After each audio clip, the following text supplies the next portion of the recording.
اور زبان کا تعلق بہت گہرا ہے. دماغ جتنا چاہے روکے، دل کی بات زبان پہ آ کے رہتی ہے. یہ لازم نہیں کہ ہم ایک دوسرے کو خوش کرنے کی کوشش کریں، یہ کافی ہے کہ ایک دوسرے کو تکلیف نہ پہنچائے. یہ جو کٹھن حالات تم پر آئے ہیں، یہ تمہیں سکھانے آئے ہیں، تمہیں نکھارنے آئے ہیں، تمہیں ہیرا بنانے آئے ہیں. خود کو ضائع ہرگز نہیں کرنا. اپنے مقصد پر نظر رکھو اور اللہ پر بھروسہ رکھو. ویڈیو کو لائک کریں. آپ لائک کرنا بھول جاتے ہیں، اور اگر ہمارے چینل پر نئے ہیں تو چینل کو سبسکرائب ضرور کریں، اور ہمارے اس ویڈیو کو دوسروں تک شیئر کرنا بالکل بھی نہ بھولیں. جانے کے بعد، ویڈیو ختم ہونے کے بعد ایک شخص کے پاس ویڈیو کو ضرور پہنچاؤ. یہ لازم نہیں کہ ہم ایک دوسرے کو خوش کرنے کی کوشش کریں، یہ کافی ہے کہ ایک دوسرے کو تکلیف نہ پہنچائے. کچھ رشتے ایسے ہوتے ہیں جنہیں جوڑتا انسان خود ٹوٹ کر بکھر جاتا ہے. آج دنیا کی حقیقت یہ ہے کہ غریب کی خوراک سے زیادہ امیر کے شیمپو میں غذائیت اور وٹامن ہے. اللہ ہم سب کی حفاظت کرے. جیب میں پیسے ہونے کے باوجود بازار سے گزرتے ہوئے اپنی ذاتی خواہش پوری نہ کرنے والا کنجوس نہیں، باپ ہوتا ہے. یاد رکھیے، باپ کے چلے جانے کے بعد سبھی مہربانیاں بھی انتقال کر جاتی ہے. اللہ ہم سب کے ماں باپ کو سلامت رکھے. دنیا تعلیم یافتہ لوگوں سے بھر گئی مگر انسانیت سے خالی ہو گئی. پہلے دو لوگ لڑتے تھے تو تیسرا صلح یعنی لڑائی چھڑواتا تھا، لیکن اب تیسرا ویڈیو بناتا ہے. تم خوشی میں ہو یا تکلیف میں، سب سے پہلے اپنی بات اللہ کو بتایا کرو. لوگوں کے حصے کی خوشی پر حسد نہ کیے کرے، کیونکہ آپ نے تو ان کے حصے کا غم تو دیکھا ہی نہیں ہے. وہ سحر کا مزہ، وہ افطاری کی بھوک، وہ قرآن کی تلاوت، وہ نماز کا ماحول، وہ روزے کا نور، صرف کچھ دین ہے ہم سے دور.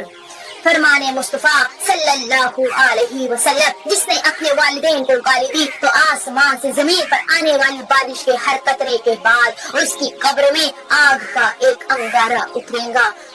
انسان جب تکلیف میں ہو تو اسے اللہ اور ماں ہی یاد آتے ہیں. ایسا بھی ایک ماسک بناؤ جس سے نہ حرام لقمہ اندر جا سکے اور نہ کوئی غلط بات ہمارے منہ سے باہر نکل سکے. اگر کوئی درخت ٹیڑھا اگا ہوا ہو تو اس کا مطلب کسی نے اسے ابتدائی حالات میں ہی سیدھا نہیں کیا ہے. فرمان آخری نبی صلی اللہ علیہ وسلم، جس نے کوئی درخت لگایا اور اس کی حفاظت کی اور دیکھ بھال پر صبر کیا یہاں تک کہ وہ پھل دینے لگا تو اس میں سے کھایا جانے والا ہر پھل اللہ پاک فرماتا ہے صدقہ جاریہ ہے.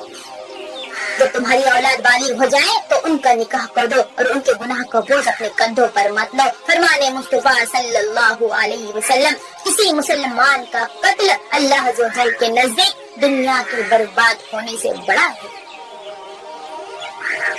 اللہ کا حکم عورتوں کے لیے قرآن شریف میں اللہ تعالیٰ فرماتا ہے، اور اپنے گھروں میں ٹھہری رہو اور بے پردہ نہ رہو جیسے اگلی جاہلیت کے بے پردگی تھی.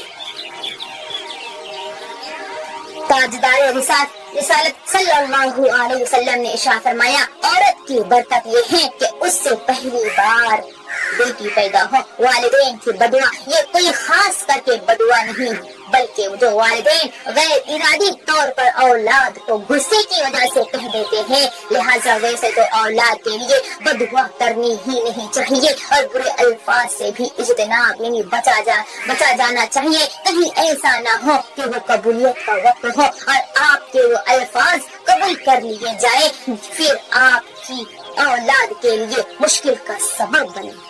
اے انسان، رات کے اندھیرے سے ڈرتے ہو؟ قبر سے کیوں نہیں؟ جنت میں جانا چاہتے ہو؟ مسجد میں کیوں نہیں؟ رشوت دیتے ہو؟ غریب کو کھانا کیوں نہیں؟ دنیا کی کتابیں پڑھتے ہو؟ قرآن پاک کیوں نہیں؟ گانے گاتے ہو؟ درود پاک پڑھتے کیوں نہیں؟ دنیاوی امتحان کے لیے ساری رات جاگتے ہو؟ آخرت کے امتحان میں پاس ہونے کے لیے کیوں نہیں جاگتے ہو؟ فضول میسج روز شیئر کرتے ہو دوسروں سے، لیکن یہ